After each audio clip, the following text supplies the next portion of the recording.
Road felt a little bit more practical, but I think they did a lot of on-scene, like on-site filming for this one too. But it was fun. I had a blast. I didn't realize I was going to like the Furiosa character as much as I did. Not that I didn't like her in the first movie, but it was just like, oh, we're getting a whole movie about her? Okay. Right. Like, oh, fuck yeah. Let's go.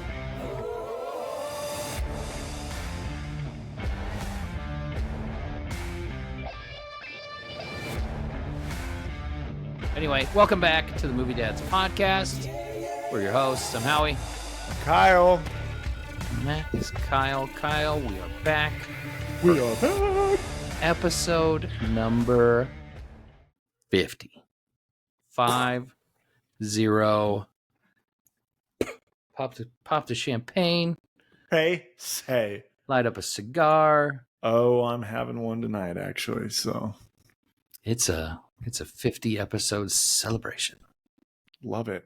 It's weird you say that about having a cigar, because I had a legitimate thought before we jumped on of how much I would love to have a cigar while we're filming. Ooh. And then I'm like, oh, I can't do it. Like, it will literally ruin our entire house if I lit a cigar for 30 seconds in here. Right. But then I started thinking, like, how do I turn my office into like a humidor, self-contained, or where would we go to film so I can smoke a stogie so we can film while doing that? Live on location from Cigar Bar. Yes, I want to be like Joe Rogan smoking a cigar while we're talking about the shit that we're interested in. Damn it. Anyways, it's good. I like it. But yeah, episode 50. So I mean, we already did a 1 year thing, but 50 episodes, it's pretty cool. Yeah. We're halfway to 100, man. Yeah, oh my gosh. Yeah. Great math. Math is great. Hopefully you're watching us on YouTube. If you are watching us on YouTube, please click that like and subscribe. Click the bell to get notifications when new episodes come out. Leave comments, tell us what you like, tell us what you don't like. If you're not watching us on YouTube, hopefully you're listening to us on one of many podcast networks, such as Apple Podcasts, Spotify, Amazon Music, iHeartRadio, among many other podcast providers. You can also find some of our short clips and videos on social media at Movie Dads Pod on Instagram, Facebook, and TikTok. Yep. Come on, follow, comment, like, argue with my weird takes.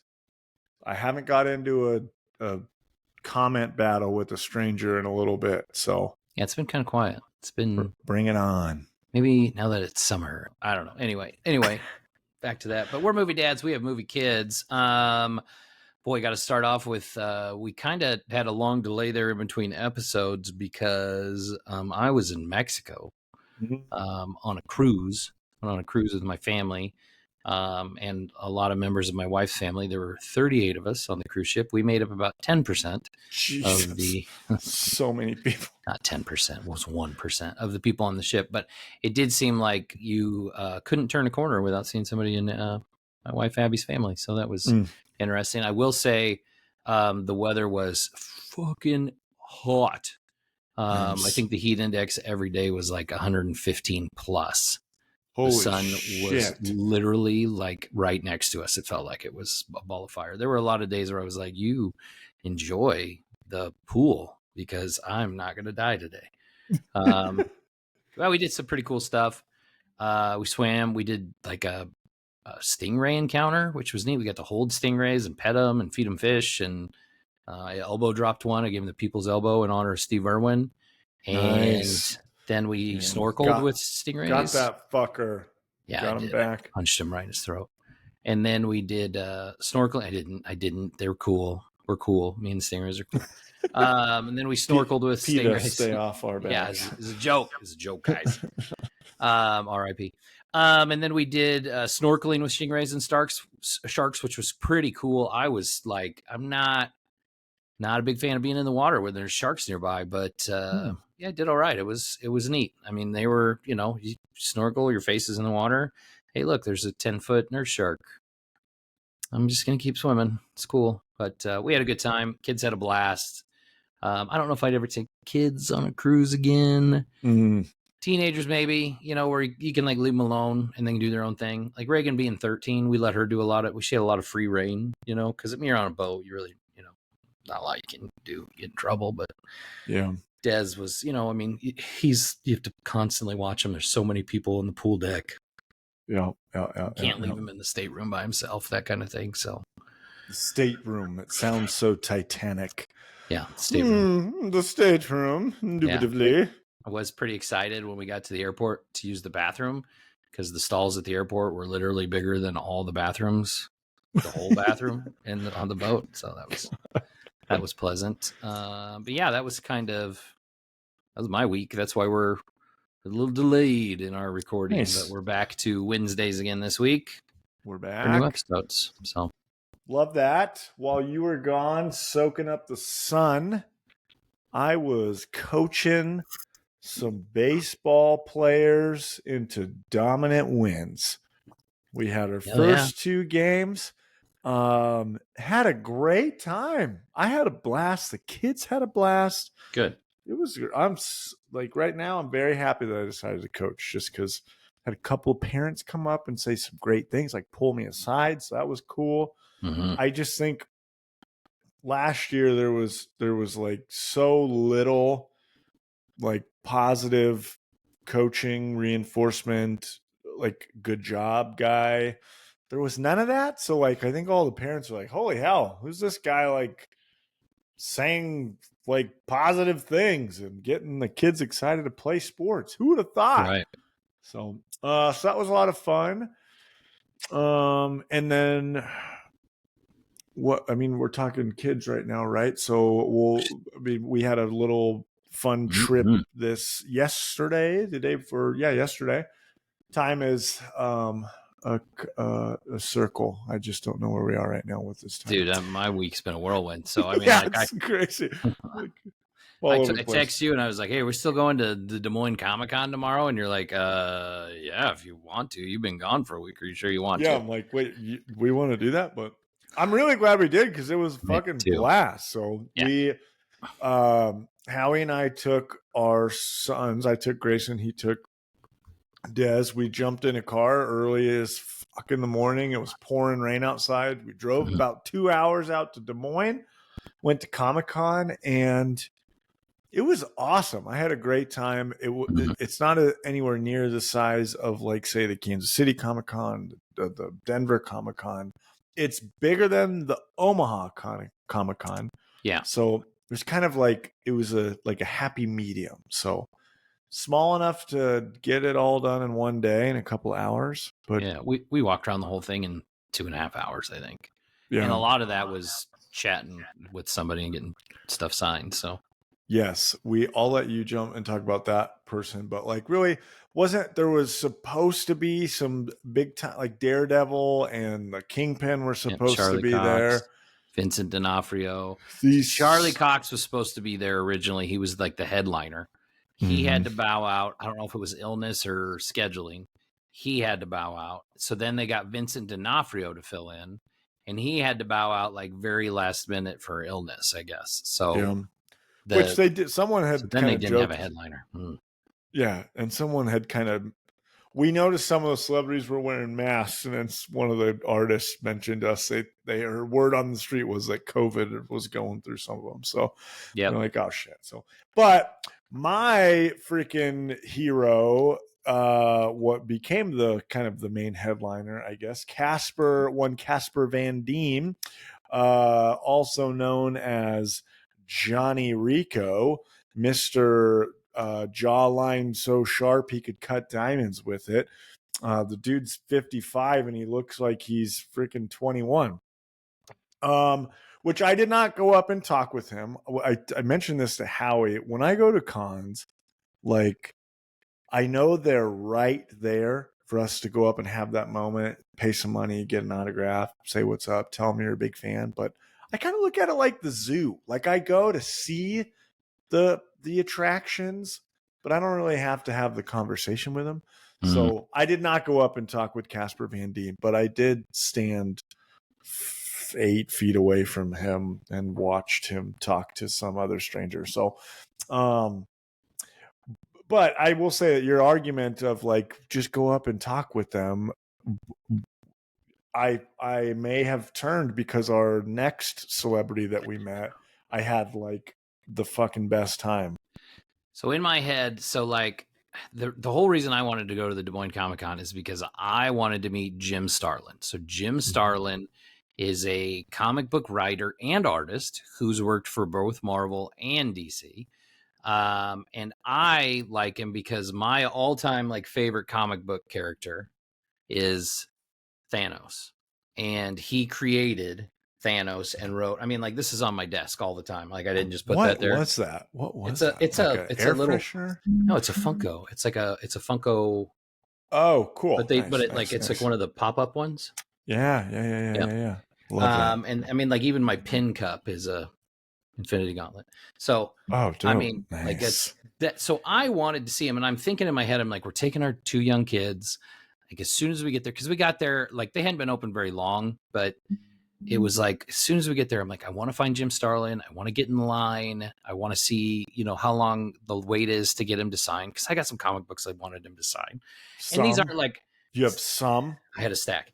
Anyway, so I was like, I want to get in line and I want to get those signed. And because I took a bunch of comic books because I figured the limit was going to be like 5, but there was nobody there. There was no line. Not a line. There literally he wasn't even in Celebrity Row. They had him in a random row in the middle of the con. Yeah, he was just at like the end of one of the rows, and I was like, okay, that's him. This is weird. And he had, like most people you meet, he had prints to sign. He had an original Thanos print, which I already have hanging up, so I can't show it to you. But like, he had the Diamond Select Thanos and Lady Death action figure signed for $50. The figure new is 30 something. So basically, they added like $15 to the price tag for his autograph. Which I told Kyle, I was like, if we get done with the con and that figure's still on the table, I'll come back and buy it. Yeah. It's hanging on my wall. Anyway, I had to show. Nice. So I had first thing I had him sign was Iron Man number 55.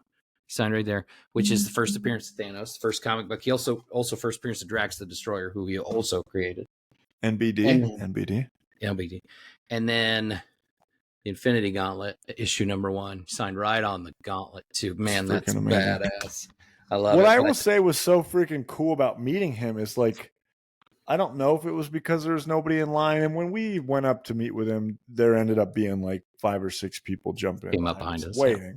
But like without prompting or asking questions, which I'm always like, I don't want to bother you, Mr. Celebrity. I'm not going to ask you questions. Right. Like the second that every comic that Howie pulled out, he immediately was like, oh, that's blah, blah, blah. Me and Jack Kirby. Which Jack Kirby, if you don't know, is like one of the all-time Mount Rushmore greats of comic books. Yeah, he's like, he's like right there with Stan Lee. But Stan was the face, right? Like Stan was the one that liked the publicity and stuff. That's the way I always thought with those two. Anyway, go ahead. Yes. Captain America, many other characters that you know of, Jack Kirby was. But he obviously was friends with him, and they did a lot of stuff together. They came up with these characters together, and it was just like the coolest thing to hear this guy who's created Thanos, that is a character that is the main villain in the largest superhero movie franchise like of all time.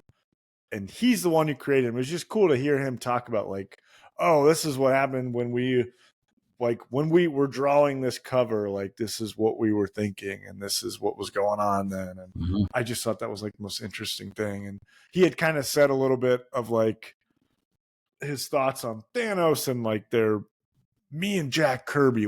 Jack Kirby always said to have like a single running theme for a character, and like that's how you create them and build around it.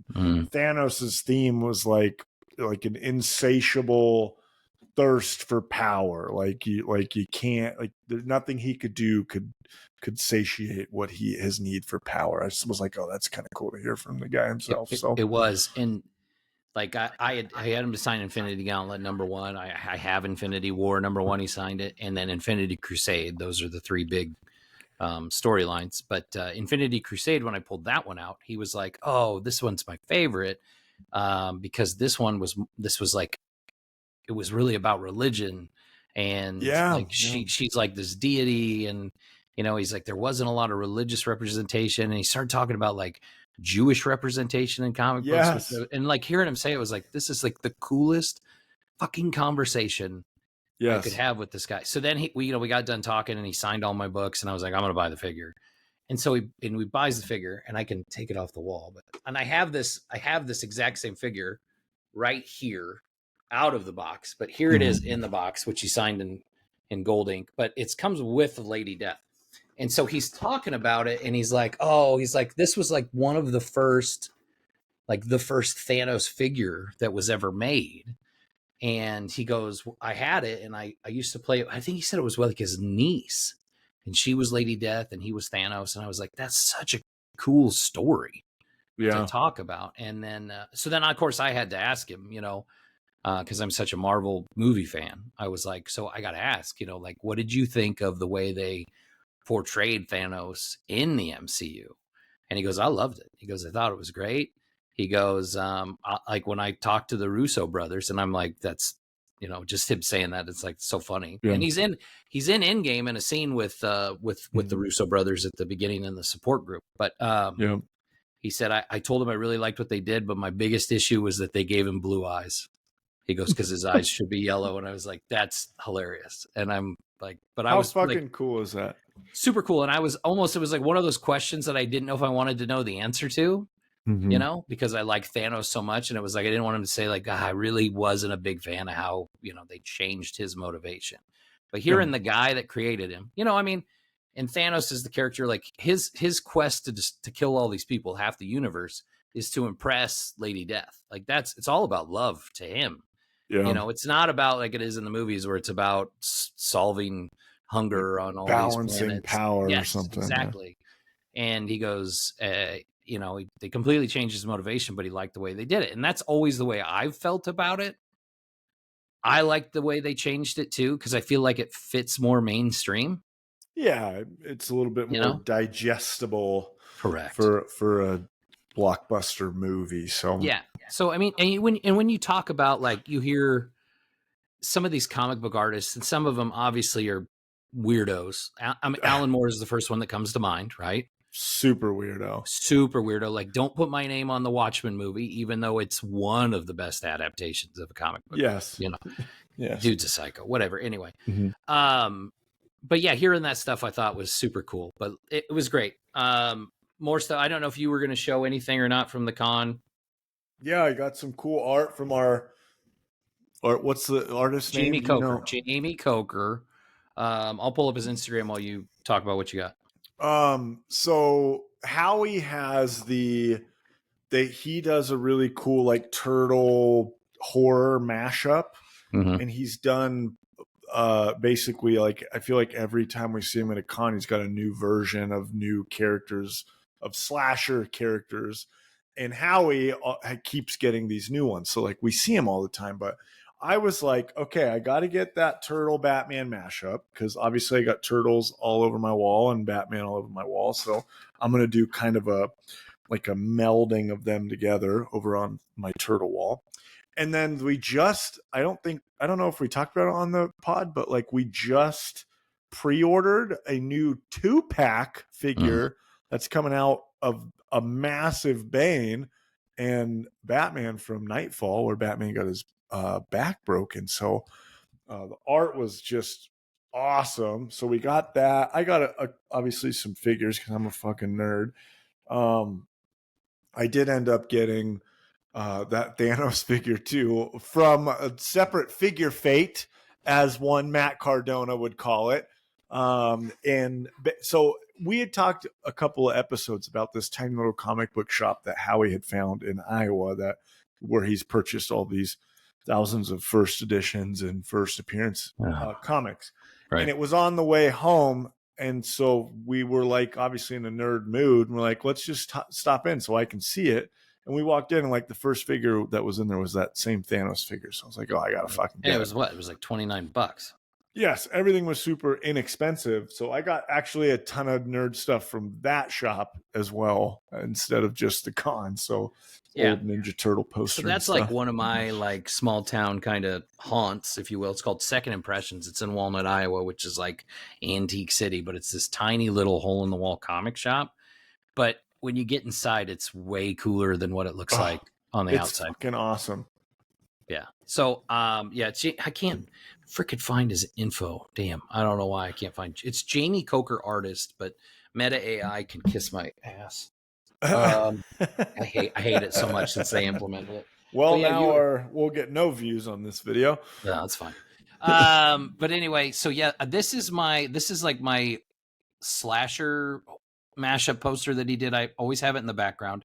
But this is like Michael Myers, Freddy Krueger, Jason, and Leatherface. The turtles is them, and with my turtle figures. And then this is like the classic, and I've shown this on here before, but this is the classic horror movie monster one with them that he did. And so you were talking about the new one, which is awesome. This is the new one, and it's great because it's got like modern day stuff, right? Like it's got Art the Clown from Terrifier, Usagi's Hannibal Lecter, Pennywise. You got Pinhead, Casey Jones as Ghostface, Donatello's Candyman, which I think that's probably the coolest one.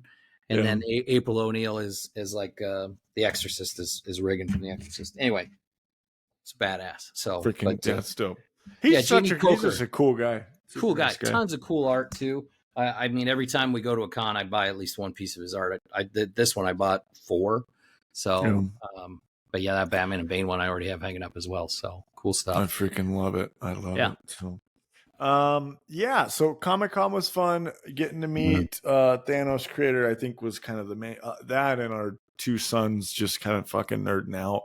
I got Grayson a big giant replica of a Halo AR assault rifle, right? And then Howie got Desi like a fucking samurai sword.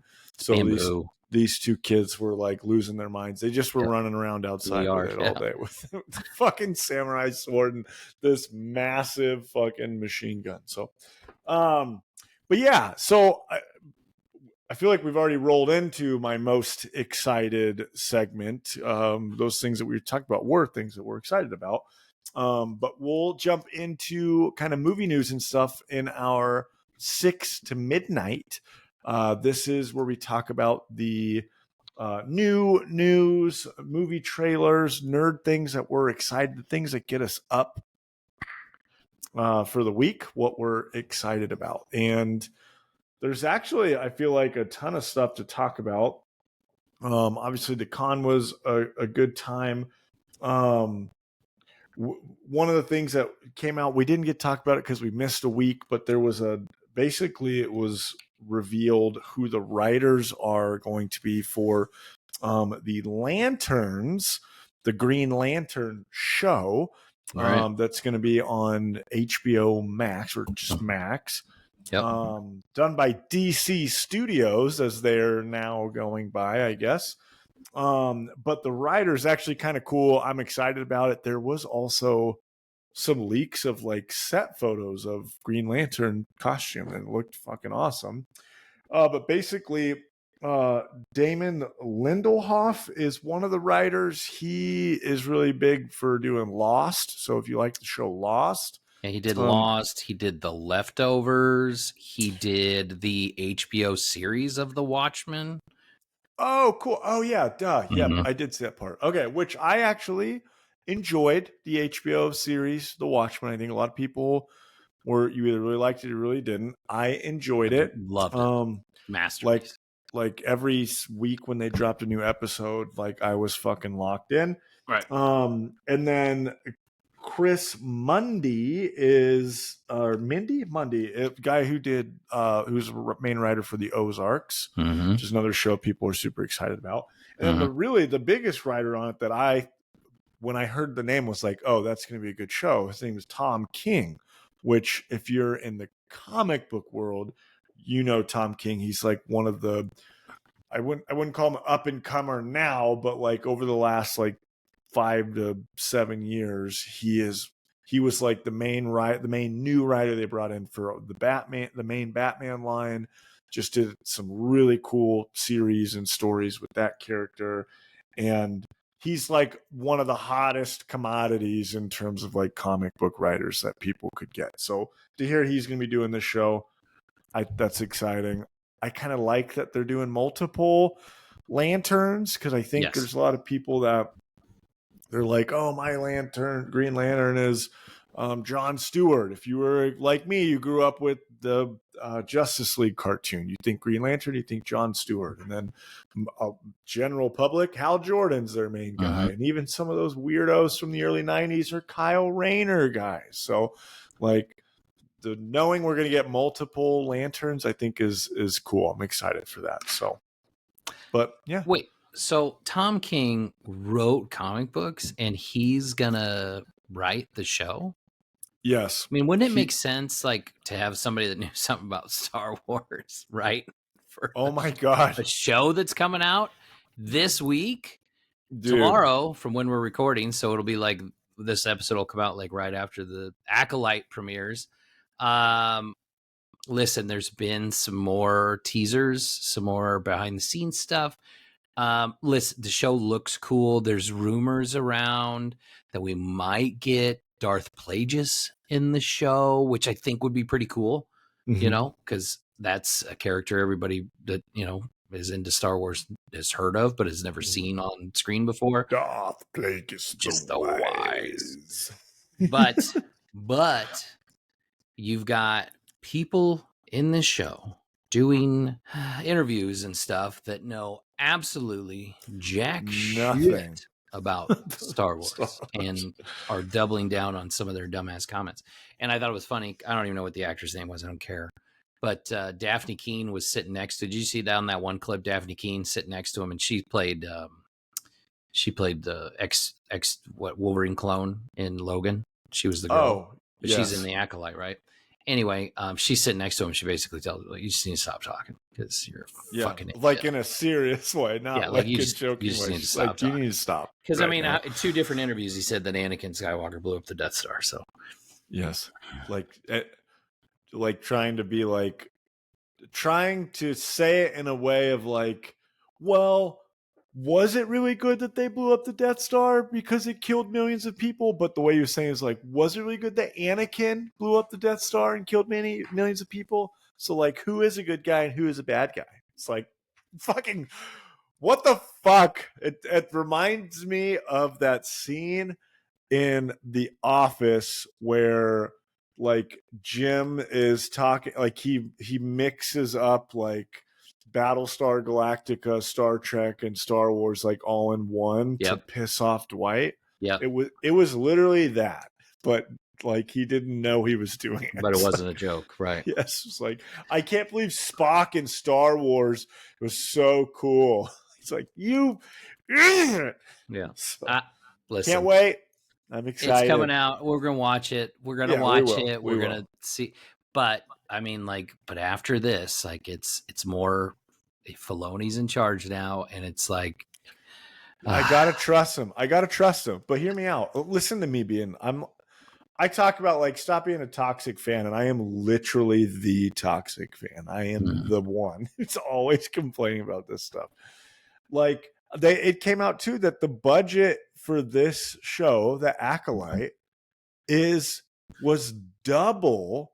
It was like 180 or 190 million. It was double what Obi-Wan Kenobi, the Kenobi show was, where you're bringing back your two of your most seminal Star Wars characters that have been in the very beginning. Like, we're getting Darth Vader and Obi-Wan Kenobi back. And it was just to hear like, oh, the Acolyte, they're getting 180 million and Kenobi was like 80 million. Maybe that's because Hayden Christensen was like, I'll do it for free. So probably I don't know. But it's just little things like that it's like, it shouldn't really matter. And it's like, obviously not my money. So like, who cares? But hearing it, those are things that like check the boxes of like, what's going on? Like, why is that? We've had questions about this show since it was in development, and here we are. Yes. It's finally going to premiere, and we're like, I don't know. So we'll see. We'll see. All right. It'll be good. I'm excited for it. I'll watch it. We got a trailer today for Venom: The Last Dance, which is the 3rd Venom movie in the Sony Venom verse, I guess, because it doesn't really seem like it connects to anything. Even though there was a small cameo at the end of No Way Home, right? Tom Hardy and Venom. Yeah, what are they doing with that? I'm all because confused. the trailer looks like that takes place in the current Tom Hardy Venom universe, right? Because it looks like the same bar, but you've got the same actor who played Mordo in the MCU in this movie, and he's like collecting that sample of symbiote from the bar. So now I'm like, what the hell are they doing? Like, and as they've said, this is the last Venom movie. Tom Hardy's done being Venom, and we never got Venom with Spider-Man. So, like, Venom's like my favorite Spider-Man villain. He's my second favorite Marvel villain, right? After Thanos. And we haven't gotten a proper Venom yet in 4 or 5 different movies. We've got there's a fucking full blockbuster trilogy for a character that is only Venom by name and generally his overall look when he is in Venom mode. But other than that, like, it's a totally different character, totally different setting. Just, it's so we've talked about the Venom stuff before. Right. Like, it just doesn't make sense. The trailer looks interesting. I'm not going to say it looks good. There's a couple cool things in the trailer. It looks like we're going to get a whole bunch of different symbiotes. The horse scene looks kind of neat. Where Venom takes over a horse. Thing was cool. That was funny. Neat. Are we gonna get Null? Right? I don't know. I think, but one of the things that was, one of the things that stood out that made it look cool, or that people were excited about, is like all of the other movies. It shows like Venom. I think this is like R, more like adult, because the other ones, it like shows that he's going to eat someone's head off, but then it clips away and you don't actually see it. And this one, like literally in the trailer, you watch him fucking eat 3 fucking dudes. It would be good if it was rated R. I mean, it would be good. But if the first 2 are rated PG-13, can you really make the third one rated R after that? Oof, I don't know. It's a good point. But it did say in the trailer this film is not yet rated, so I don't know. Oh, nice. I'm skeptical, so we'll wait and see on that. So, but yeah, Venom 3 comes out in October. I don't know. Are we missing? Am I missing something else? Do we have something else? Well, you were going to talk about those Batman Forever. Oh yeah, so Batman Forever, as we have talked like just casually many episodes about it, where I was like, I think there's a Schumacher version. I hear there's a Schumacher version where there's actually there was more serious cut of the movie. There's a full scene with Man-Bat he's in a dream sequence with Val Kilmer's Bruce Wayne. But basically, Kevin Smith has acquired the Schumacher cut and is like doing like very individual movie theater showings of it. And so I don't know if that means eventually we're going to get like a release of it. I'm hoping that it's like has this huge cult like blow up, that it's like, this has got to get out to everybody else. But we talked about this months ago, like rewatching Batman Forever out of nowhere. It was kind of like, this movie actually was, I liked it. I never not liked it. Thought it was cool as a kid. Right. I thought it was a lot, like when I think about it or hear about it or talk about the movie, I think of it more in a goofy comedy light. It's campy. Yeah. It is campy, but it also does have some of that Tim Burton serious tones and moments to it. So yeah, it's definitely a blend of like the Tim Burton Batman with a touch of the Adam West Batman. Yes. Yeah. And I think obviously now we know, like, it's almost kind of like what the Justice League and Warner Bros did. It's like they had a more serious cut that they then came in and like, let's liven this up a little bit, make it a little bit funnier because we want McDonald's to sell our toys. Exactly. We need to make it more commercial friendly. Yes. So, but I think that's cool. One, I really want to see the Schumacher cut, but it lines up too with, as we continue to talk about freaking action figures, they just unveiled the Batman Forever like toy line that's going to be dropping. So we're going to get which technically we already got No, that is Batman and Robin. I was gonna say we got Poison Ivy, but that's Batman and Robin. Yep. We're finally getting Batman Forever. So we're getting Val Kilmer Batman, which there's already one that came out in the six. There's a movie 6-pack, which actually Howie has. But we're getting Val Kilmer. We already got Batman and Robin, a figure line released, which I thought was weird that they went with that one first. Right. But they released this Chris O'Donnell Robin, which obviously I was juiced to get because I think Chris O'Donnell Robin's awesome. But I immediately, the first thing I said was like, oh, his Batman Forever costume is way cooler. The more classic Robin colors. Right. Well, they dropped the figure line and we're getting the classic color Chris O'Donnell Robin. It's almost so brighter too. It's like a brighter red and green on the figure. Yes. I actually pulled up the picture, but yeah, the red and green on that Robin figure is a lot brighter than it was in the movie. Okay, so hold that up. Yeah, I was gonna say, so hold that up. So this is the line. We're getting Batman, we're getting Robin, we're getting dope ass Jim Carrey, Riddler, and Tommy Lee Jones, Two-Face. Tommy Lee Jones, Two-Face, which I am excited about. But there's a bat in the background that we see here. And they haven't said anything about it, but I am positive because it's a Build-A-Figure line. And the last last Batman and Robin figures that dropped was a Build-A-Figure line, which basically, for those who don't know, a Build-A-Figure line is they'll drop 4 figures in the line, but each figure comes with one body part for a 5th figure. So if you buy the whole line, then usually you a larger figure. Yeah, like it's basically the coolest one in the line, so they're forcing you to buy all the ones that you might not have normally bought.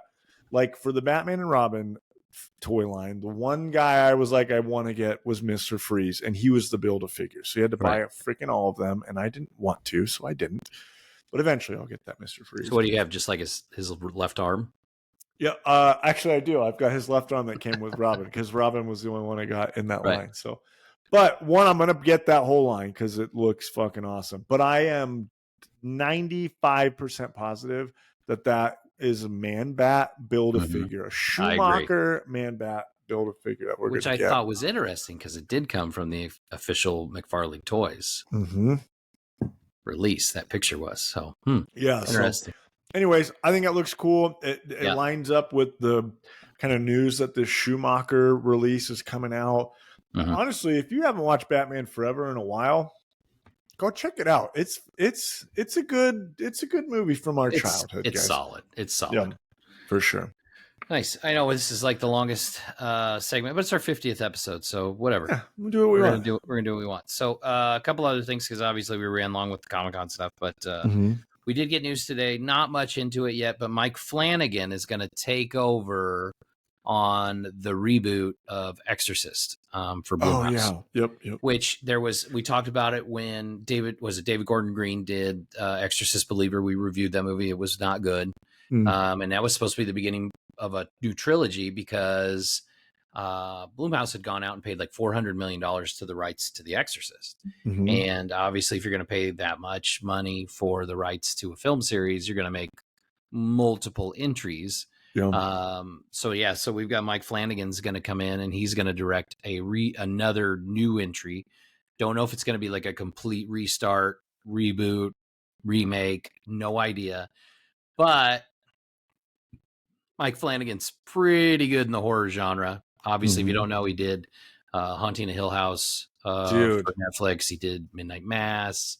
He did Best Dr. scary Sleep. thing that's come out in the last 10 years is fucking Haunting of Hill House. He's got some pedigree there. Obviously, that's some good news for horror fans and fans of The Exorcist. I would think it's in good hands based on his track record. So nice. Love that.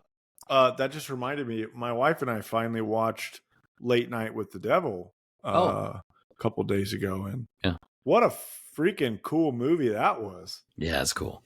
That's, if you haven't seen Late Night with the Devil, it's awesome. What's the actor's name? Who's the main? David Dalsmakian. He's playing like basically a TV show host, which you had kind of talked about, but he's always been just kind of like a side character in all the movies he's been in. He was in The Dark Knight. He was the crazy guy that shot Jim Gordon. He's Polka Dot Man and Suicide Squad. Yeah, he's Polka Dot Man. So it was I thought he was He was great as a lead. I thought he did awesome. awesome. He's so. really good in that movie. It's a cool movie. Cool little mind F that movie is. But yeah. anyways, all right. Let's jump into our next. I had one more thing. What do we got? I was going to talk about, so the news came out, they're making a third Knives Out movie for Netflix. Oh, yeah. It's called Wake Up Dead Man. Obviously we've got Daniel Craig coming back as Detective Benoit Blanc. But the announced cast so far includes Glenn Close, Andrew Scott, Jeremy Renner, Kerry Washington, Josh O'Connor, Mila Kunis, and a couple of others. And then they just announced earlier today that Josh Brolin is joining the cast as well. Yeah. He's bae. Josh Brolin's bae. He's Thanos. I'll fucking watch him. But anyway, I just wanted to throw that one in there. But pretty exciting. Those are cool movies. I love the first two. They're awesome. They're awesome. And the massive casts in all of them. So yes. Yeah. I like the first one better, but I liked them both. Like they're both really good movies. Yes. So. We're going to talk about a really good movie now that is a sequel, prequel. As we jump into our big premiere movie of the week, the new post-apocalyptic action film, Furiosa, a Mad Max Saga. So Furiosa, so obviously this came out last week, not this week. So we're a little late on this, but we'll still do spoiler reviews because not a lot of people have seen this movie yet. Yeah. But it is directed by George Miller, written by George Miller and Nico Lathouris. They did the screenplay. Obviously, George Miller's done all the Mad Max movies. And Which is cool. That is cool. Because it's 40 plus years running. Cast is Anya Taylor-Joy as Furiosa. And then young Furiosa is played by Alila Brown. And she's in a movie for a long part. They didn't way longer. Yeah, you didn't get to grown up Furiosa for like half the movie. Minutes. It felt like it. It really did. I was surprised by that. And then our villain, Chris Hemsworth as Dementus, Tom Burke as Praetorian Jack, and Lackey Hume as Immortan Joe. He took over because the original actor had passed away, who played him in Fury Road. Okay, that character from Fury Road, that actor who played him, was the original villain in the original Mad Max movie. Second. I thought it was the first one. Maybe I think it was the first one. He played Toe Cutter. I know that. Yeah, which is like, obviously, it's not Immortan Joe. He's not reprising his role. But I thought that was like such a cool thing. It was like they had a bad guy from one of the originals that they took. You were right. It was the first Mad Max. My bad. Yeah, and then had him like when they brought Mad Max back with Fury Road, he was Immortan Joe, and that was like my favorite character from that movie. So, and obviously this is a younger version of Immortan Joe, but and the actor's name is Hugh Keays-Byrne, the one that passed away. His presence on screen as Immortan Joe was totally different to me. Than it was in Furiosa. Completely different. Which I thought Furiosa, he was like a tour de force character when he was on screen, and they didn't even like try to match his voice, even like a younger version of like the same. It was just like the voice just felt like a totally different person. I agree. It was interesting. So, but anyway, we'll get to more about the movie, but it was $168 million budget, which a lot of it was financed by the Australian government, which is surprising. Unfortunately, the movie only made $32.3 million in its opening weekend. And as to date, after the second weekend, it's only at $114.9 million. It had a pretty big drop weekend 1 to weekend 2. Does not look like it's going to be very successful. And there's a lot of talk now that the hopes of a new Mad Max movie are not going to happen. Not happening. Come on. It was so good, the first one. This one's pretty good too. This one was awesome. Yeah, I enjoyed this one a ton. We're going to talk about a little bit about the box office too, I think, when we get to the end of this review part. But I'd say visually it's amazing, just like Fury Road was. I saw some people describe it as biblical, and it feels like it. The scale is immense. The wasteland is just so detailed and thought out by George Miller. Yeah. The effects are crazy. You even pointed it out in this movie that like they have scenes where they like it's almost like they put it in fast forward. And you thought there was an issue with the camera, and I didn't realize that they did that a lot in Fury Road too. I noticed it too when I went back and watched it. Yeah, I just hadn't noticed it as much. It didn't seem as obvious but it did when I went back and watched Fury Road the second time or another time. They added it in moments where someone was like running, or a lot of moments where they're driving. Yeah, and so it gave a feeling that we were going really fast, and it felt hectic. Was kind of the vibe that I got. It's an interesting like cinematography trick that I didn't pick up on the first movie, but in this one I was like, why do they keep is that camera fast forwarding? right. Why are they running like that? We're gonna get out of this movie in an hour and 10 minutes today. Yeah, so anyways, it was visually, it looked great. It was very colorful. There's just something gorgeous about the dead desert of Mad Max. And this one, it felt a little bit more, there was a lot more CG in this than I guess, I don't know, Fury Road felt a little bit more practical, but I think they did a lot of on-scene, like on-site filming for this one too. But it was fun. I had a blast. I didn't realize I was going to like the Furiosa character as much as I did. Not that I didn't like her in the first movie, but it was just like, oh, we're getting a whole movie about her? Okay. Right. I was like, oh, fuck yeah. Let's go. I was really surprised. Like, I mean, it's not the first time Hemsworth has played like a bad guy. He really got into the role as Dementus. Like, he kind of starts off as that, like, I'm not such a bad guy. I'm just, I got a bad reputation. And then he just turns into an all out freaking nut job, Dude, in the way like a religious zealot kind of like nutcase, mad power, like, nutcase who a lot of people follow. He kind of stole the show. He did. He was really good. They gave him a little nose bump prosthetic, and it turns him, and gave him a little bit of a weird voice, and I don't know why, but it worked with that Australian accent. Yeah, a little. It's weird, but it worked. He was great as the villain. I really liked him in the movie. I'd recommend it. Go see it in the theater for multiple reasons. Like, one, if you liked Fury Road, which a lot of people did, you're gonna like this movie. I guarantee it.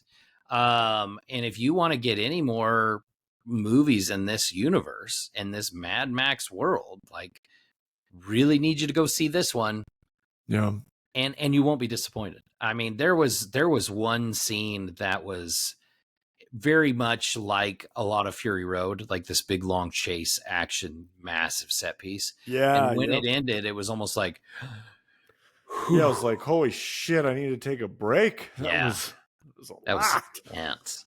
But highly recommend. Go see it in theaters, biggest screen possible if you can. Pay for the ticket. Go. Take people with you, please. Yes. When I walked out, I legit said out loud, like, that was a ton of fun. Like, and when you go to a movie at the theater and you get that experience, that's what you want. So go see it in theaters. Don't wait. This movie is bombastic. It's massive, and it's visually stunning. It's a movie theater movie. Go see it in theaters. Absolutely. So, spoiler warning. Get out. Listen, I don't want to go like the plot's pretty well known already. We all kind of knew. Anybody that saw Fury Road kind of knew what happened. Furiosa starts off, she's young. She gets kidnapped from like the green place that they talk about in Fury Road a lot, which we all know ended up not existing. And she ends up getting taken to the Citadel, which is run by Immortan Joe and his offspring. right? She grows up there. She's going to be one of the mothers. And then she basically escapes and shaves her head and pretends to be a man, a boy. And she becomes a worker essentially and becomes a part of like they work on the vehicles and things like that. And, you know, all the different, but her whole point is revenge because Dementis has killed her mother. Right. And Yes. so she wants to get back at Dementis to kill him. And the story with Dementis is basically he tries to take over the Citadel while Furiosa is still young and gets his ass whooped by Morton Joe.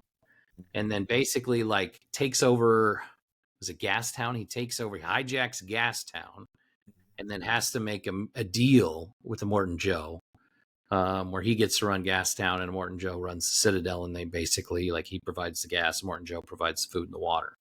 Yeah. Right.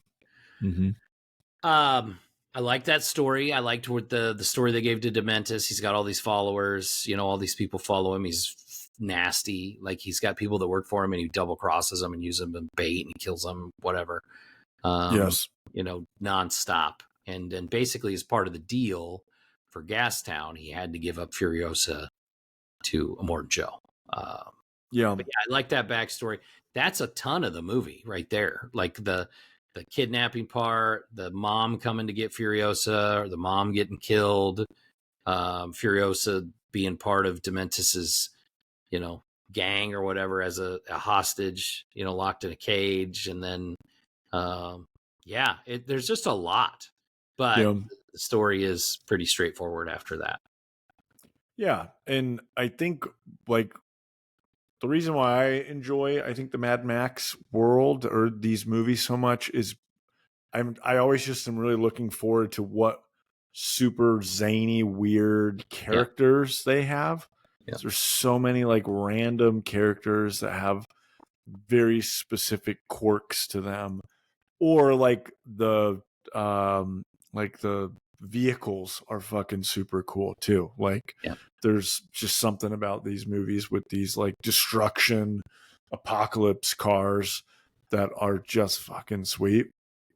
One of the sons, the big dude, big bald guy, which I fucking for whatever reason can't remember his name, but he was in the first one, was like massively jacked dude who I don't remember specifically. Like he didn't have any real main storyline in the first one, but he was just one of the sons who's trying to catch up and help his dad catch his bad guy. So the actor's name is Nathan Jones, and he plays Nathan Rictus Jones. Erectus.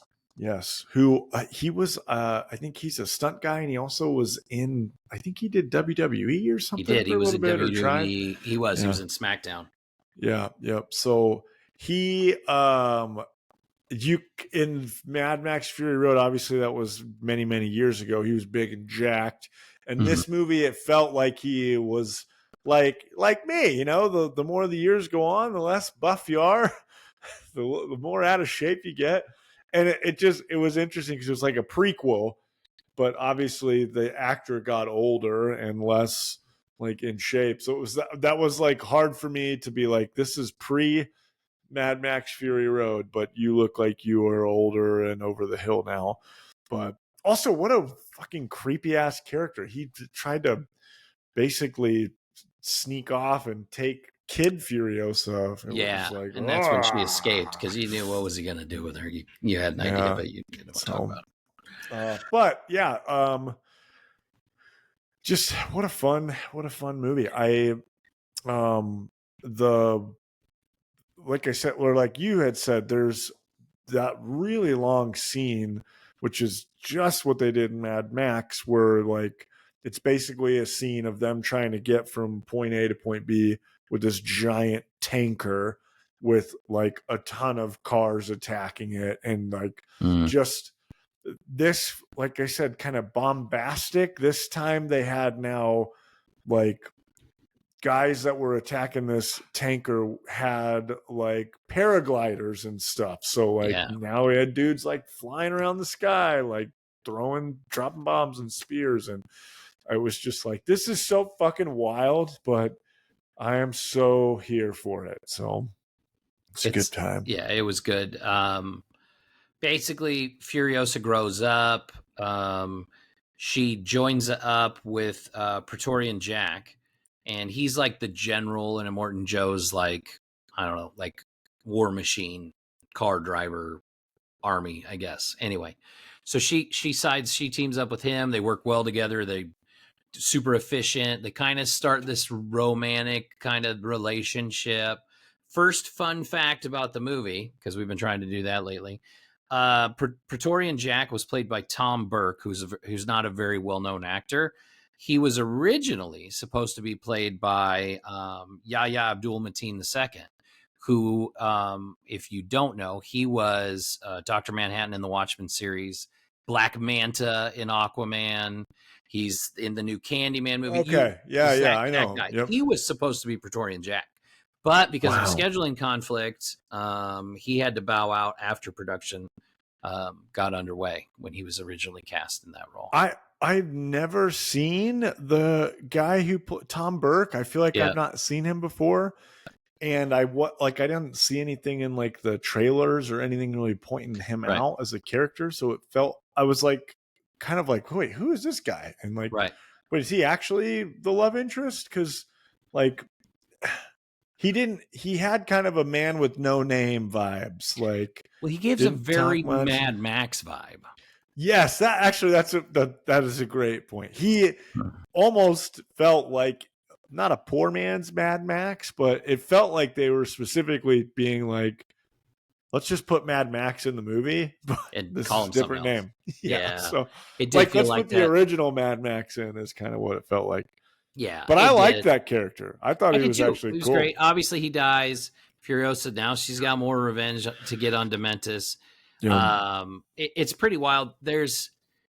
She ends up becoming the general of Immortan Joe's army, just like that's what she is at the beginning of Fury Road, right? Yeah. It's kind of neat. She finally gets her revenge on Dementis. I mean, we're leaving like small details out. The details we're leaving out is there's just fucking insane action scenes and a whole bunch of people get slaughtered. That's what we're leaving out. Dementis ends up double crossing Immortan Joe. And she gets her revenge on Dementis, and everybody freaking dies, right? And Immortan Joe wins, and Furiosa wins. But it's cool. She gets this kind of sweet revenge on him. She's carried the seed from her mom, like the entire movie. Like she's kept it on her. And she finally plants it in the green place at the Citadel where Immortan Joe lives. But she plants it through Dementis. Bro, and so, like, this tree literally grows out of him and like feeds off of him, and he's not dead. He's like slowly dying as this tree grows out of him. For like the tree years. Like keeps him alive. What a fucking badass, like, it's wild revenge. Like, oh, I'm not just gonna kill you. Which you get a vibe at one point where she finally like catches up to him. All of his army has slowly been decimated throughout the years. And she finally has him out in the middle of nowhere. Honestly, the scene where her and Praetorian Jack, this Mad Max, this watered down Mad Max, they get caught by what I was thinking to myself, I'm like, Mad Max is Captain Morgan, Praetorian Jack is Admiral Nelson. Well, Furiosa and Mad Max 2.0 get caught. Praetorian Jack. Praetorian. And it was kind of fucked up because like the movie is like zany and goofy, and Chris Hemsworth's character is zany and goofy and weird. He doesn't feel like evil, but they do some evil shit. Like, there was a early scene in the movie where it was very much like Joker, like we're gonna have tryouts where they break the fucking pool stick and let three guys play. But it was like, we're gonna have tryouts. There's 4 bikes. There's 8 of you. Like, whoever can get on the bike, and these 4 motorcycles were all tied to a person's body, and they all like basically killed each other to get on this motorcycles to then drive and rip this person apart. Which sounds gruesome and is, But like the way that Chris Hemsworth is like the bad guy is not like he's even got the microphone and he's like a game show. I was like, let's start yes. engines kind Yeah. of Yeah. deal. So when they get to the scene where Furiosa and Praetorium Jack get captured, she is one-armed in the first movie. So you know at some point she's going to lose one of her fucking arms. Well, they get caught and he like ties her arm up on this tanker when they're captured. And it was already broken because it got like smashed between two cars. I mean, it's already all jacked up. But you know, the second they like tied her arm up, you're like, oh, this is where it's going to happen. But they take the dude and basically. I kept thinking of Hot Tub Time Machine, where they know the dude only ends up with one arm, and like every time something weird happens, this is the part where his arm gets cut off. Yeah, I'm thinking of that. I'm like, this is where like it's doing the ice sculpture and the chainsaw flies up, and they're like, "This is it." Sorry. Anyway, I kept thinking of that. That is actually that's great. I did not think about that at all, and that is so exactly true. Because the entire movie, you're like, all right, what point is she going to lose her arm? Is it going to be when she's a kid? Is it going to be she's older? But Chris Hemsworth takes Praetorium Jack, fucking ties him basically to the back of like a dirt bike, and the dirt bike just keeps driving around this tanker that she's hooked up to, like slow enough that he can keep up running, but like, you know, eventually he's going to fall, and you watch him eventually just fall, and then he gets dragged by this motorcycle. And then it like fast forwards like 8 hours later of them just fucking dragging this dude on a motorcycle. It was fucked up.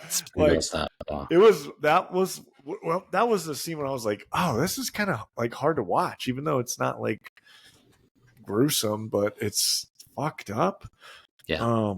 So I don't know. I fucking love Mad Max movies. This fucking world needs to have many of these. Please give us more. Please give us more. I agree. Listen, like she gets her revenge, and then it kind of rolls right into the beginning of Fury Road. You know, it kind of goes right into it. But obviously, there's detailed parts that we left out, but that's the basic gist of the movie. You like action, go see this movie. It's phenomenal. When I got done watching it, I was like, it's right there with Fury Road. It's so good. Then the next night I went and watched Fury Road, and I was like, I forgot how good this was. Like, same. Did the same thing. I mean, like Fury Road's to me probably like a 9.5. Like it's as close to a 10 as possible.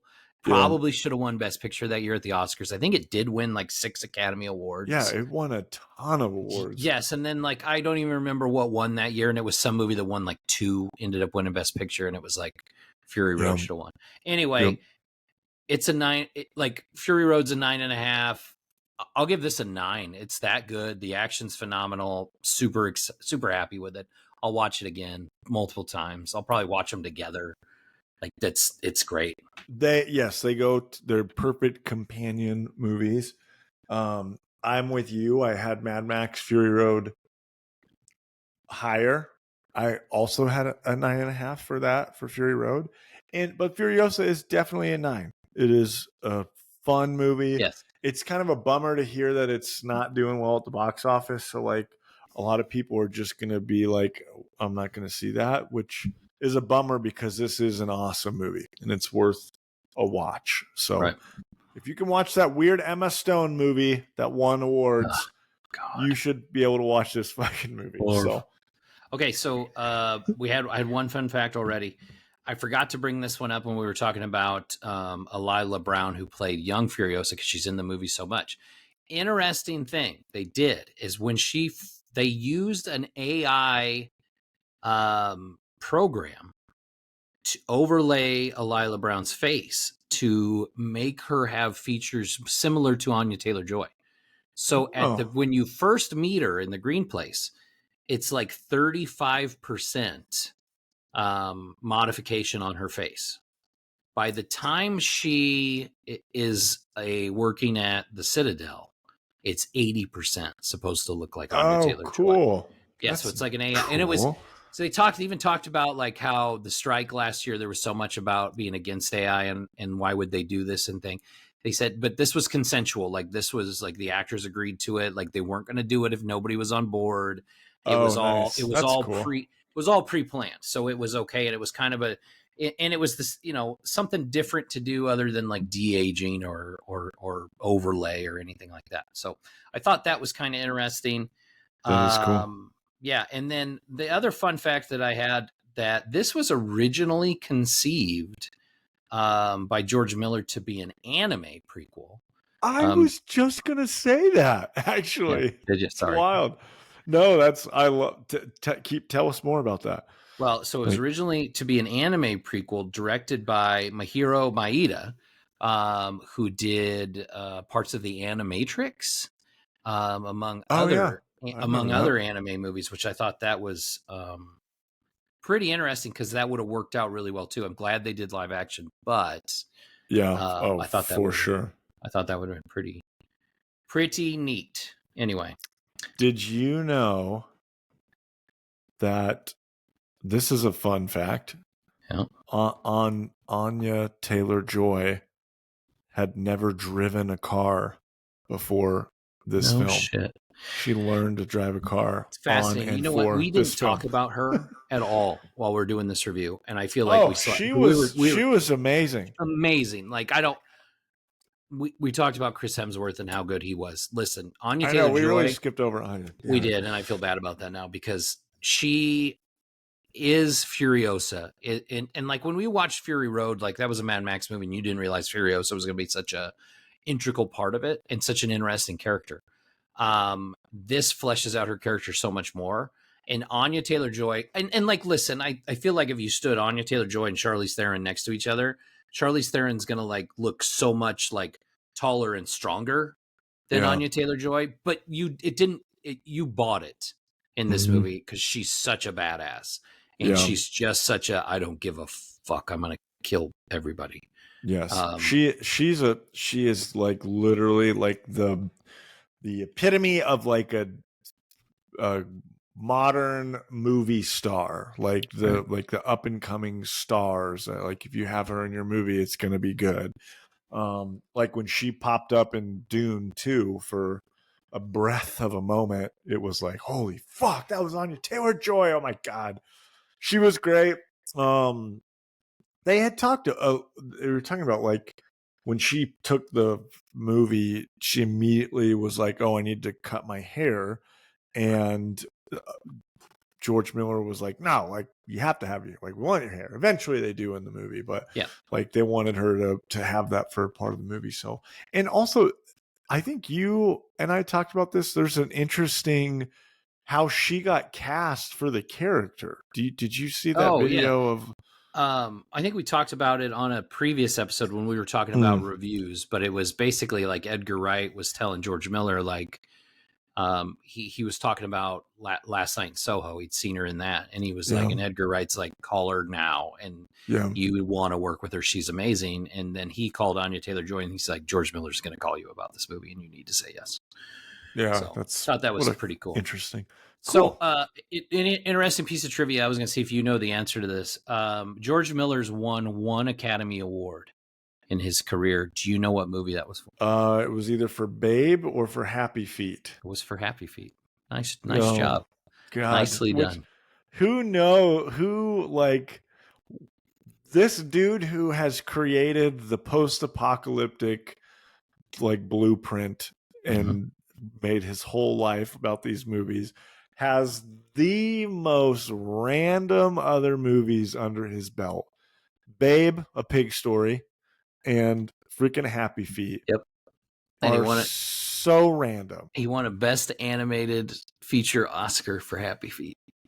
Crazy. Yeah. Crazy. Anyway, that he's the dude from those movies. So. It is crazy. But that's our review of Furiosa. Go freaking see it now. That takes us into my favorite segment. There can be only 5. Only 5. So we're going to go with what we did last week. We're going to do, can you predict the Rotten Tomatoes score? Kyle's going to try and get me this week. But first, we're going to do our top 5 post-apocalyptic movies. Now, when I did, you came up with this list, so you can go first. But when I did my list, I did movies where the apocalypse has already happened. Like, I didn't want to do movies that the apocalypse is happening in the movie. I also left out.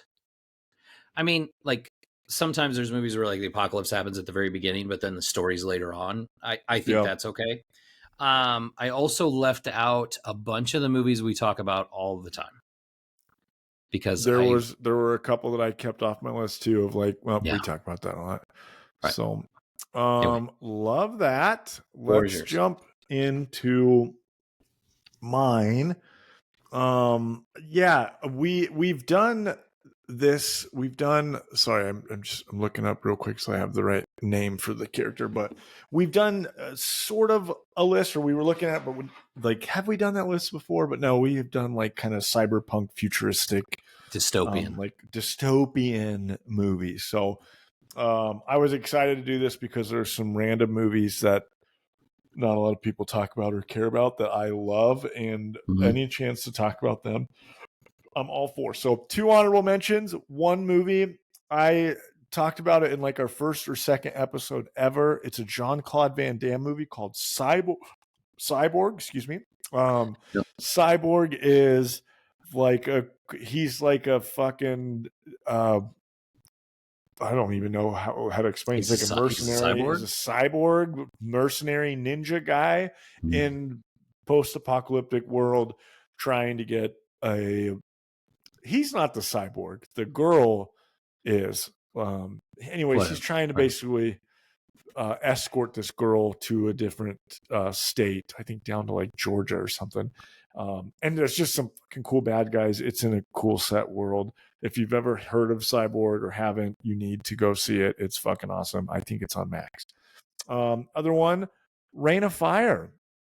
This, for me, I put as honorable mention, almost had on my list. Super cool movie, which I think we've talked about on the pod before. I don't know if we have. I thought we had talked about like what's a movie that nobody remembers that had like just this insane the most famous people in it. Yes, right. Had like this crazy cast of Christian Bale, freaking Matthew McConaughey. Matthew McConaughey is a psycho in that movie. Yeah, this crazy bald axe wielding. Like the setting for the movie is just wild. It's in the future. It's in post-apocalyptic, like modern world where they're fighting dragons. Dragons destroyed the world. Like. Yep. Anyways, Reign of Fire, hella random, but I'm throwing an honorable mention out there too. Number 5, I fucking love this movie. I think we've talked about this, that you haven't seen it before, but that might be wrong. But this movie is called Doomsday. It came out in 2008. Has Rona Mitra, that's right. Rona Mitra is like the main actress. She is known for I want to say she's from she's from the Underworld Rise of the Lycans movie. She was the main character in that one. She's not in a lot of other movies that you would know. She was in a bunch of like 90s, early 2000s stuff where it was like, oh, I know that gal. She's a super attractive chick that's in all those movies.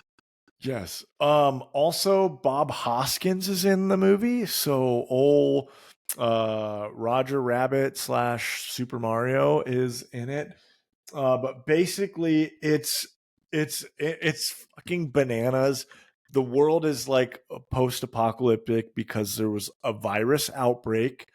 I want to say like all of England has been, it might be England, it's been a while since I've seen it, but they quarantine off basically an entire like island or body of land, and they this like special forces team led by this girl who is basically the same character from Underworld, leads this like band of ragtag like soldiers into this quarantined off island that has just these crazy like crazy characters, crazy, like there's a mob of like a group of people who are like these like punk rock like cannibals, like Sure.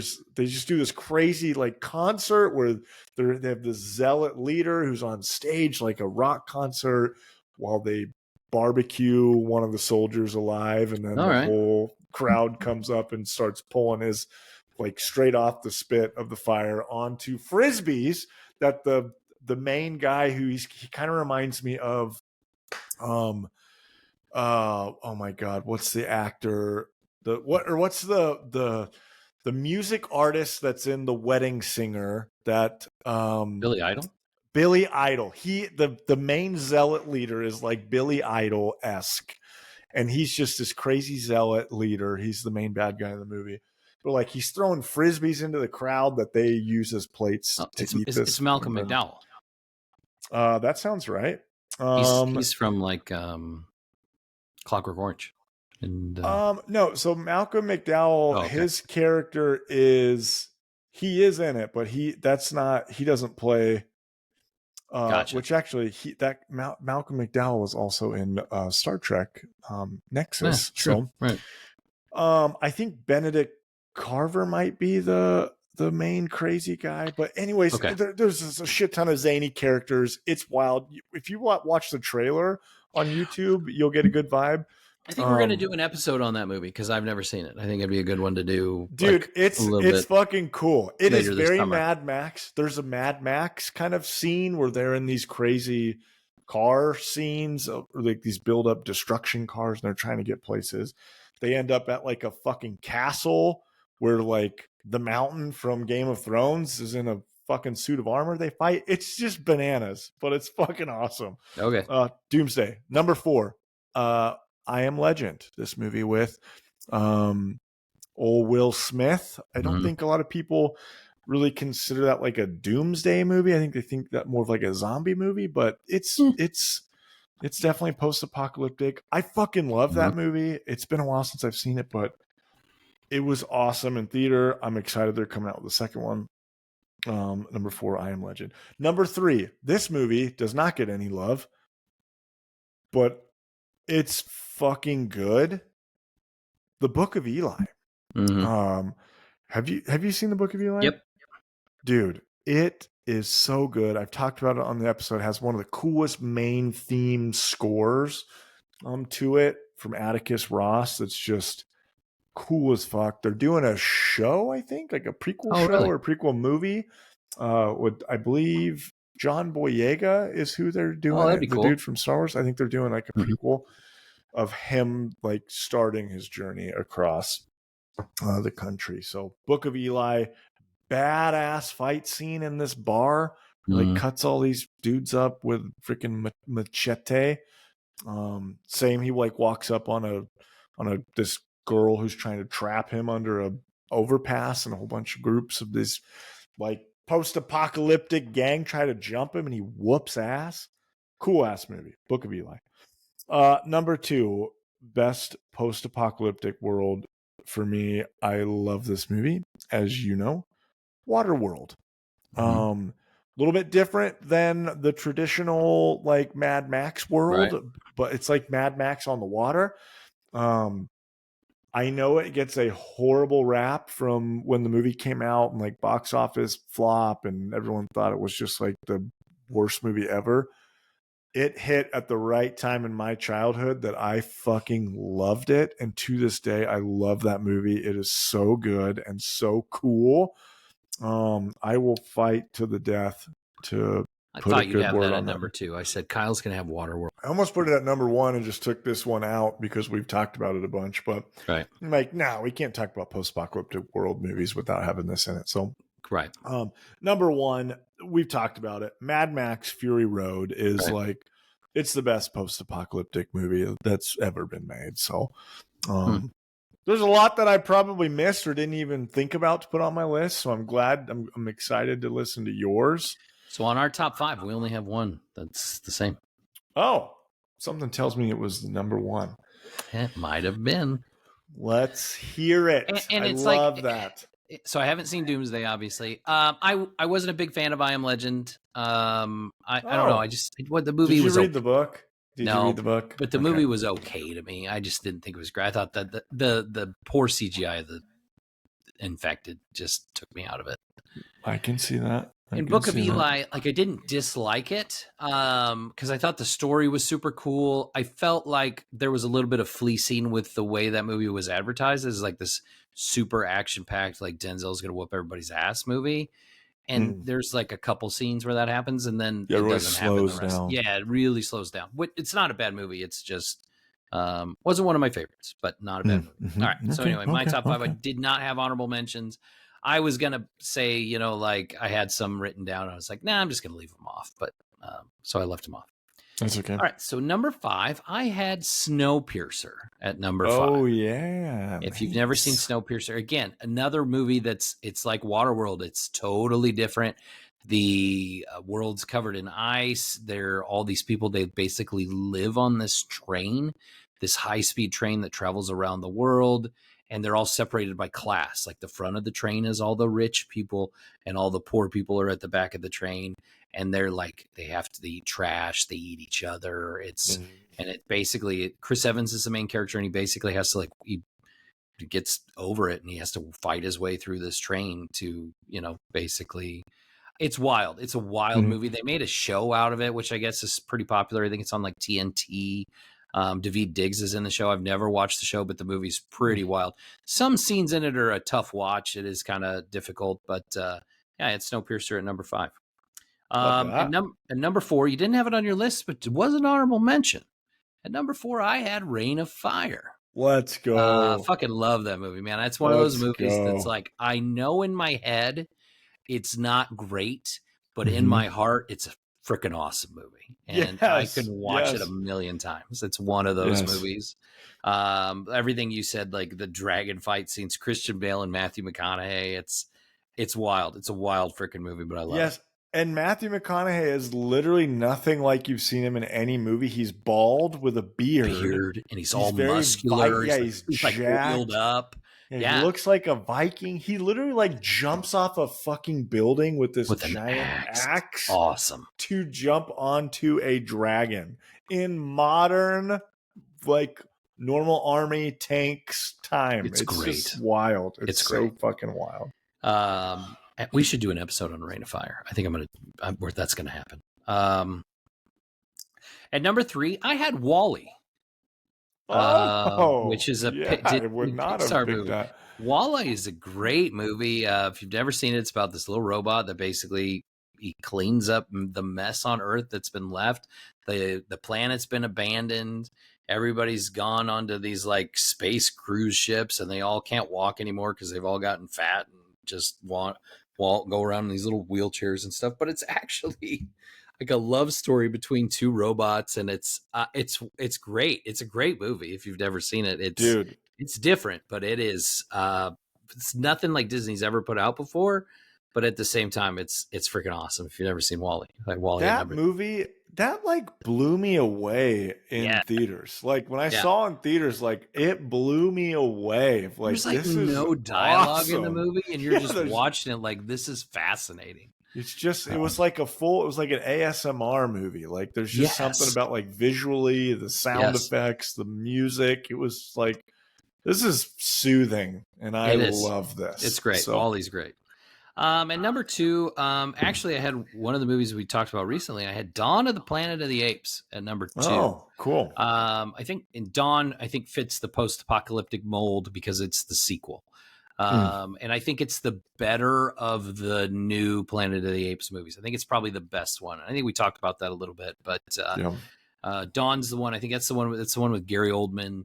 That's the one. Koba's the bad guy, played by Toby Kebbell. And we talked about him when we talked about the mocap performances, and that's the one where Andy Serkis as Caesar really comes into his own, and he's just a badass in that movie. But Dawn of the Planet of the Apes, awesome movie. If you haven't watched any of those Planet of the Apes movies, you should.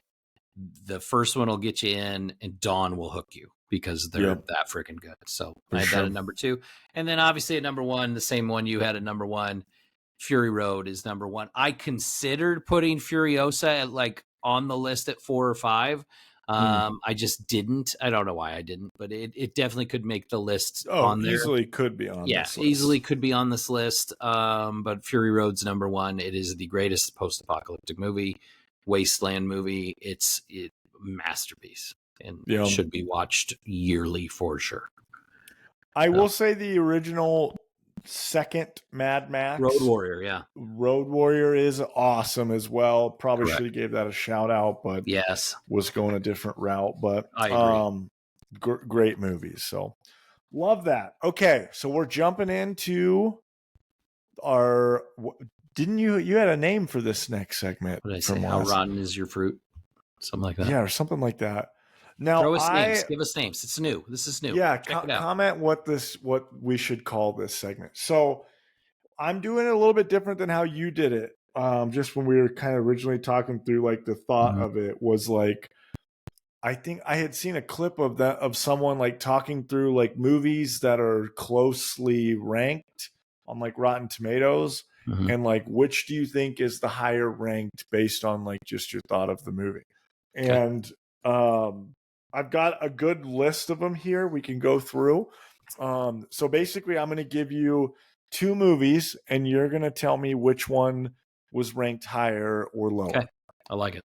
Okay, so first movie is Indiana Jones and the Temple of Doom and Hellboy 2, Golden Army. Hellboy 2.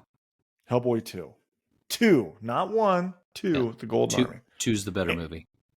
You think 2 was the higher movie? Yeah. You were right. Rotten Tomatoes had Hellboy 2 Golden Army at an 87%. And Indiana Jones and the Temple of Doom, one of the most classic movies of all time, was ranked at 84%. Oh, I see. Like in my head, I should give what I think the scores are too. Because in my head, I was like, I bet Temple of Doom's like an 86 and Hellboy 2's like an 88. That's what I had in my head. Okay. I really did. You should do that. I will say I do have the IGN scores as well, and they scored a little bit more how I feel like the general public would see it. Temple of Doom is a 7.6, and Golden Army Hellboy 2 is a 7.1. So, see, if I'm ranking those 2 movies, I think Hellboy 2 is the better of those 2 movies. What? Yeah. Oh, yeah. India? I thought you loved Indy. I do. That's crazy. But Hellboy 2, the Golden Army is. You're awesome. Crazy. You're no. Wild. Okay. No. All right, here we go. I've got King Kong from 2005 and Tremors from 80-something, 90-something. Jesus. I'm going to go King Kong. What's your where do you think the percentage is? King Kong, I'm going to say 89. Tremors, I'm going to say 86. It's wild to me that Tremors would be in the 80s. What? Tremors. Amazing. Tremors is, I mean, obviously we love Tremors, but it's like a shitty, cheesy 80s movie. Yeah, but it's so good. Tremors is way higher ranked than King Kong. Bullshit. The Peter Jackson King Kong. Tremors at 88% on Rotten Tomatoes. King Kong at 83% on Rotten Tomatoes. That's surprising. So it's drastic. However, King Kong on IGN is a 7.3. Tremors is a 7.2. So they are flipped on IGN. So it's interesting. Okay, here we go. Let's jump into another one. I've got 3 more pairs we can cruise through. Okay. The Shining and Shrek 2. I'm going to say Shrek 2. Yeah, I feel like I've set this up to pretty much go to give it away. So what do you got your percentages? Where do you think those line up? I'm going to say Shrek 2's in the 90s. I'm going to say it's a 92. And I'm going to say The Shining is like 87. Okay, The Shining is an 87. That's pretty good. That's pretty impressive. And Shrek 2 is at an 89%. Okay, I was close. Shrek 2. To me, when I was looking at these lists of like the tops and the lows, I'm like, how is Shrek 2? When's the last time you watched Shrek 2? Better than The Shining. I mean, I know Shrek 2 is good. I've watched them. I just Shrek think 2 any of the is. Shrek movies. Listen, the first time I watched Shrek 2, I about pissed my pants laughing. That movie's hilarious. That's the one with the I need a hero at the end, right? That's the one with. That's the best one. Yeah, it is. It is good. I'm wearing ladies' underpants. Mm-hmm. Like It's great. The Pinocchio. Like tell why. It's great. Okay, so love that. Also, I just think like you're going to ask a film snob. What do you think of if I were to tell you what's a movie you would talk about in a film class? Is it going to be The Shining or is it going to be Shrek 2? Oh, you're talking about me. I don't like The Shining. I thought you loved The Shining. Nope, I picked that because I thought just like Stephen King. Oh shit! Yeah, you're a book guy. Shining. You're a book guy. Okay, yeah. okay. And it's not a bad movie. I understand it's a really good horror movie, but it's same reason Stephen King didn't like it. They butchered that book. So it makes sense of why you picked that. So okay, here we go. Star Wars Episode 3: Revenge of the Sith and Stuart Little 2. And what's the percentages? Oh man, have you seen Stuart Little 2? Yeah. Really? Yeah. Why? Oh man, because my sisters were around the age where like that kind of. I think I've seen the first one. Yeah. First one has the kid from Jerry Maguire in it, right? Lipnicki, yeah. Yeah. Man, I'm gonna go Stuart Little 2. Fucking I want it to be wrong, but I think it is. Crazy. Revenge of the Sith, I'm gonna say 78. And Stuart Little 2, I'm gonna say like 80. Star Wars Episode 3: Revenge of the Sith, 80% on Rotten Tomatoes. It's close. Stuart Little 2, 83%. Stuart Little 2 is ranked above. I was in the ballpark. I got that one right. All right. Another movie list that I'm like, if you were to fucking scream into a crowd of people, Star Wars Revenge of the Sith or Stuart Little 2, fucking no one is going to see Stuart Little 2. Everyone's going to stick Revenge of the Sith. So those are things that just blow my mind. IGN did have Star Wars ranked 7.7 and Stuart Little was 7.1, so totally different.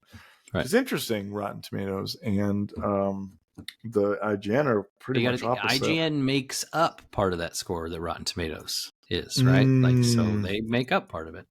That's a good point. That's one of the reviewers. Last one. Classic Tropic Thunder and Jurassic Park 1. Oh my! It's got to be Jurassic Park. Tropic Thunder 89, Jurassic Park 92. Jurassic Park 82%. Get out. Tropic Thunder 84%. Get out. Get out. That one. Listen, I love Tropic Thunder. I think it's hilarious, and I think it belongs in the mid 80s. The first Jurassic Park belongs in the 90s. There's no doubt. I was shocked to see Jurassic Park in the 80s and not in the 90s. So I just thought that was fascinating. Okay, have we ever ranked Spielberg's movies? Have we ever done that? I don't think so. Have we done any Spielberg movies? I don't think so. But like, I mean, if you're talking the guy who has one of the best track records in all of moviedom, right? Like Jurassic Park's got to be in his top 5. Yeah. I kind of thought that same with the Indiana Jones of like Indiana Jones, Jurassic Park. These are all classic all-time movies. To hear things like Stuart Little 2, and Tremors, Hellboy 2 are movies that are getting.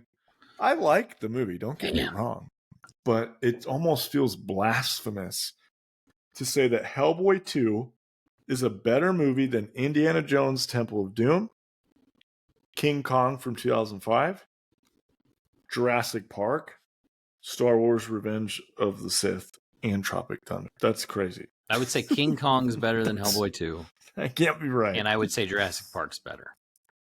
I would say Hellboy's better than the other ones. I love it. That's me. It's great. Okay, well, there's our. That was fun. Okay, I like that.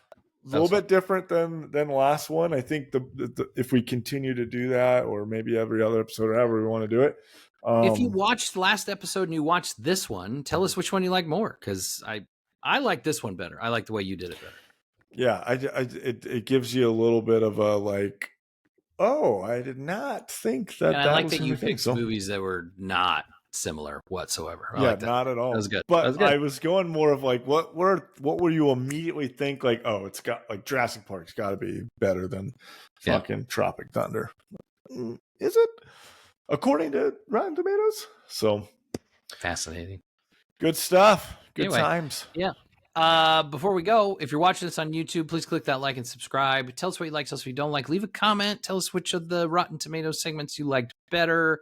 Not saying we're going to do it every episode, but it's definitely something to change things up, right? We're going to run out of top 5 lists eventually, right? Maybe. I don't know. You would think. By the time we get to episode 100, yeah. Yeah, you would think so. Also, but if you're not watching this on YouTube, hopefully you're listening to us on one of many podcast networks. You can find us on Apple Podcasts, Spotify, Amazon Music, iHeartRadio, among many others. You can also find some of our short clips and videos on social media at Movie Dads Pod on Instagram, Facebook, and TikTok. New episodes come out 9 a.m. Central Standard Time on Wednesdays.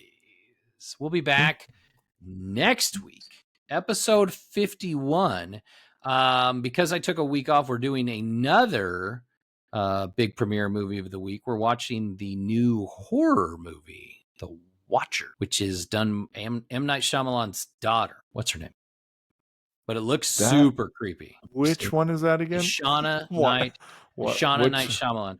It's the one where the trailer? We watched the trailer. Dakota Fanning's driving into the woods, and there's like, yeah. She goes in. It's like there's like a mirror thing, or don't go outside. Looks super creepy. Yep. So excited for that one. Anyway, we're watching that one next week. So love it. Anyway, thanks for listening. Thanks for watching, everybody, and we will see you next time as we start our journey for the next 50 episodes. We'll get there. Bye.